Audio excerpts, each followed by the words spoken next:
ओम नमः शिवाय। गंगा को जटाओं में बांध लिया शिव ने।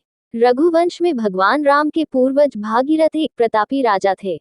उन्होंने अपने पूर्वजों को जीवन मरण के दोष से मुक्त करने के लिए गंगा को पृथ्वी पर लाने की ठानी। उन्होंने कठोर तपस्या आरंभ की। गंगा उनकी तपस्या से प्रसन्न हुई तथा स्वर्ग से पृथ्वी पर आने के लिए तैयार हो गईं। पर उन्होंने भागीरथ से कहा कि यदि वे सीधे स्वर्ग से पृथ्वी पर गिरेंगी तो पृथ्वी उनका वेग सहन नहीं कर पाएगी और रसातल में चली जाएगी। ये सुनकर भागीरथ सोच में पड़ गए। गंगा को यह अभिमान था कि कोई उसका वेग सहन नहीं कर सकता। इसके बाद भागीरथ ब्रह्मा जी के पास पहुंचे और उन्होंने अपनी समस्या बताई। ब्रह्मा जी ने भागीरथ को भोलेनाथ को प्रसन्न करने के लिए कहा। भागीरथ ने कठोर तपस्या की और भोलेनाथ उसकी तपस्या से प्रसन्न हुए। जब भोलेनाथ ने भागीरथ से वरदान मांगने के लिए कहा तो भागीरथ ने उन्हें सारी बातें बताई।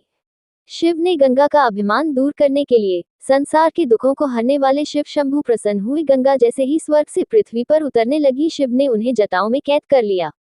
वह छटपटाने लगी और इस तरह से मां गंगा देवलोक से शिवजी की जटा में समा गईं और शिव जी ने मां गंगा को अपनी जटाओं में धारण कर लिया।